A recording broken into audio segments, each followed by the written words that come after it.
Benvenuti nei podcast di Intesa San Paolo On Air, un luogo dove vengono condivise idee, voci e soprattutto storie.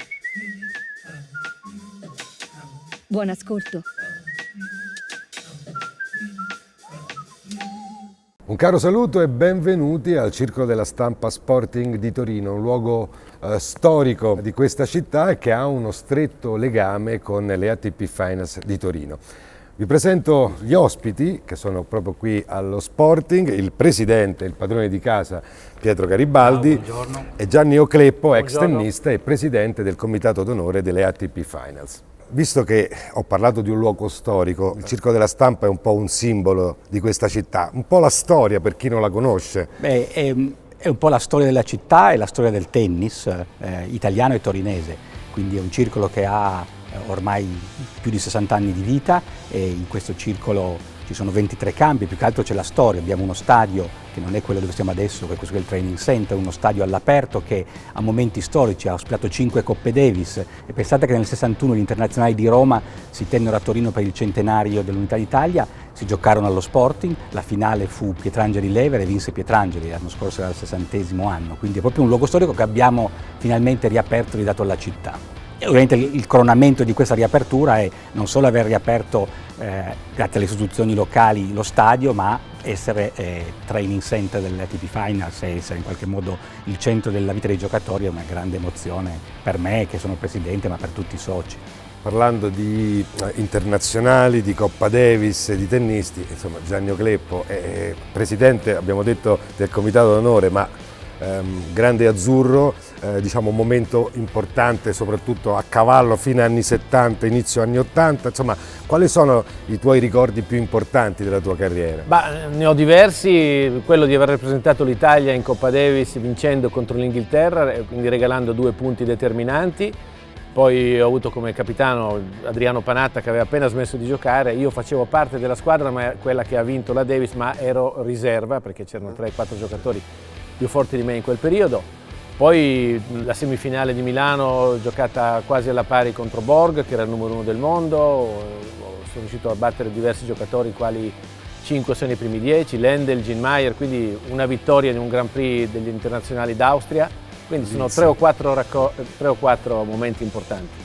Eh sì, e poi soprattutto non era neanche facile essere il post Moschettieri, diciamo, Esatto. In qualche maniera raccogliere un'eredità pesantissima, qual era quella di Adriano Panatta, Barazzutti, no? Sì, perché si veniva da un momento in cui si era vinta la Davis nel 76, si era andati in finale, l'allora capitano Bitti Bergamo, dati i risultati che avevo ottenuto in quell'anno, mi aveva detto che avrei dovuto giocare la finale contro gli Stati Uniti, però purtroppo morì in un incidente di macchina proprio un paio di mesi prima dell'incontro che si tenne a San Francisco e quindi dovetti rimandare di un anno l'esordio in Coppa Davis, lo feci l'anno dopo contro Lendl nella Cecoslovacchia, allora non era Repubblica Ceca. Esatto. Allora, in parte l'ha già anticipato il Presidente, giustamente l'anno scorso, quest'anno sede degli allenamenti. Ecco, cosa vuol dire, cosa significa per questo circolo essere, insomma, il punto di riferimento per tutti questi grandi campioni? Beh, è un motivo di orgoglio incredibile pensare che, immaginate per un ragazzino, abbiamo 500 ragazzini della scuola tennis, di camminare, di giocare negli stessi campi in cui l'anno scorso c'era Djokovic, c'era Tsitsipas, quest'anno si aspetta Rafael Nadal, è una cosa che pochi circoli al mondo possono avere, il fatto che il Circolo della Stampa si sia trovato pronto per questa sfida è incredibile e anche i soci rispondono, stanno aumentando i soci, indubbiamente ci sono davvero pochi posti al mondo che possono avere questa fortuna, è un circolo di Torino storico e motivo di grande orgoglio. Prima di dare uno sguardo all'edizione 2022, con Gianni Ocleppo voglio fare un passo indietro all'anno scorso per fare un po' un bilancio di quella che è stata la prima edizione con gli occhi di tutto il mondo puntati dopo Londra per tanti anni, insomma è stata un'esperienza positiva, direi. Assolutamente sì. Ricordiamo che era un momento molto difficile, storico, perché si stava uscendo da una pandemia che comunque non mollava, di conseguenza non è che si fosse potuto fare tutto quello che quest'anno sarà fatto. Sono stato proprio adesso a vedere il sito, quindi non posso rivelare niente, ma ci sono delle modifiche molto importanti, una rivoluzionaria quasi. Per quanto riguarda lo scorso anno, penso che sia andato molto bene, non soltanto come pubblico, che poi ha risposto in maniera straordinaria, anche se appunto c'erano delle restrizioni importanti. Sono state fatte delle migliorie. L'anno scorso ha vinto Zverev, un'edizione dove si è visto del grandissimo tennis. L'unico neo quest'anno è che non abbiamo giocatori italiani, però l'evento è talmente importante che certamente mi dispiace, perché avrei voluto vedere Berrettini o Sinner, tutti e due, ma è talmente tanto importante l'evento che non importa chi arriva e chi gioca. E quindi, come per ritornare alla tua domanda, lo scorso anno abbiamo avuto poco tempo per organizzare, però è andata bene.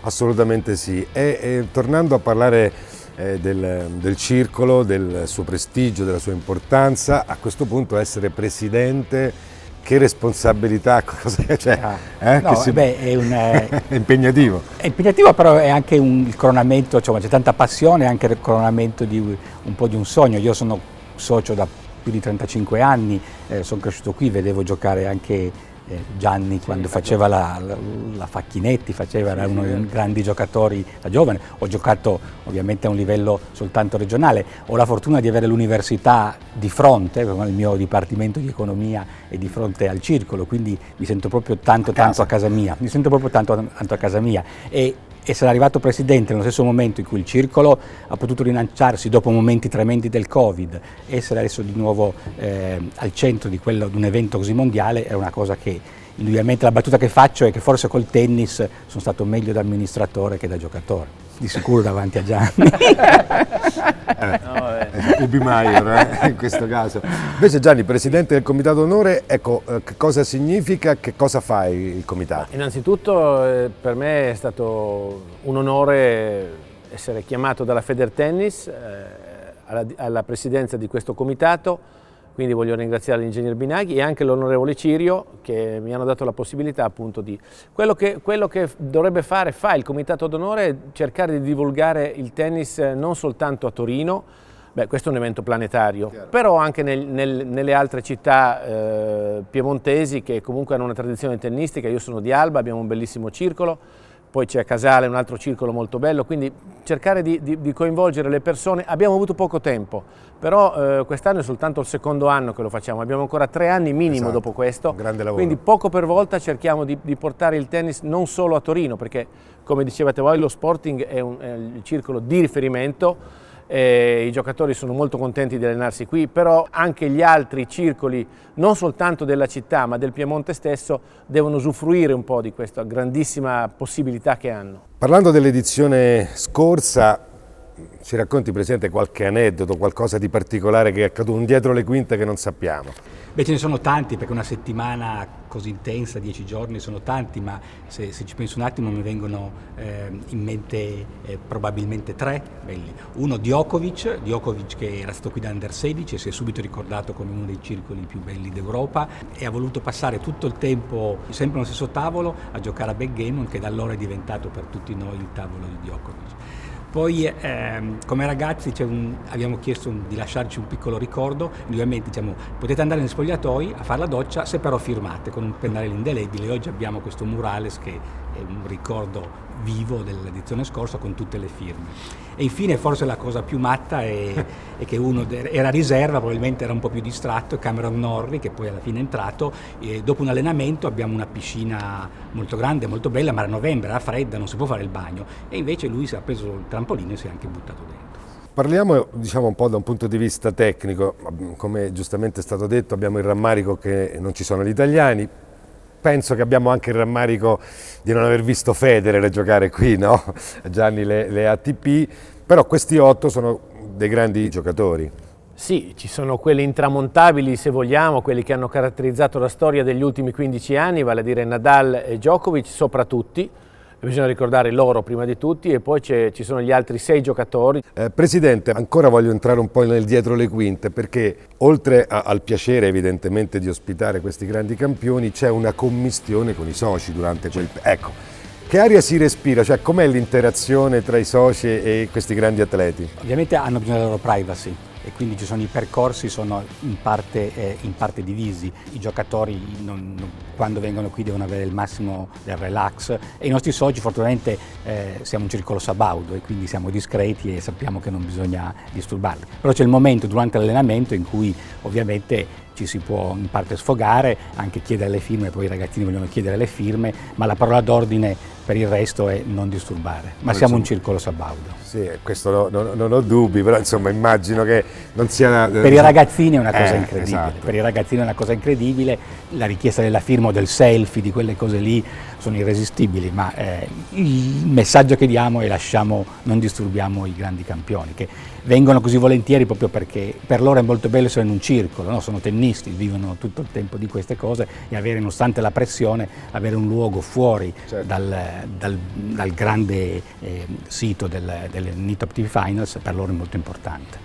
Non c'è dubbio. Voglio chiudere con un pronostico, se se la sente, su chi può essere il grande protagonista. Adesso, al di là della vittoria, se c'è una sorpresa e chi potrebbe vincere. Io penso che alla fine qui possa ancora vincere Djokovic, quindi io come favorito do ancora lui, perché ha giocato poco quest'anno, però ha vinto 2 tornei che ha fatto, gli ultimi 2, quindi ha vinto un 2,50 e un 500. Quindi secondo me qui viene con le carte in regola per bissare ancora una volta con il successo le ATP Finals. Grazie a Pietro Garibaldi, presidente del Circolo Sporting, della stampa Sporting di Torino, grazie a Gianni Ocleppo Grazie a voi. Grazie allo Sporting che ci ha ospitato. Ora ci andiamo a fare anche noi 2 palleggi qua a tennis. Grazie per aver ascoltato i podcast di Intesa San Paolo On Air. Al prossimo episodio.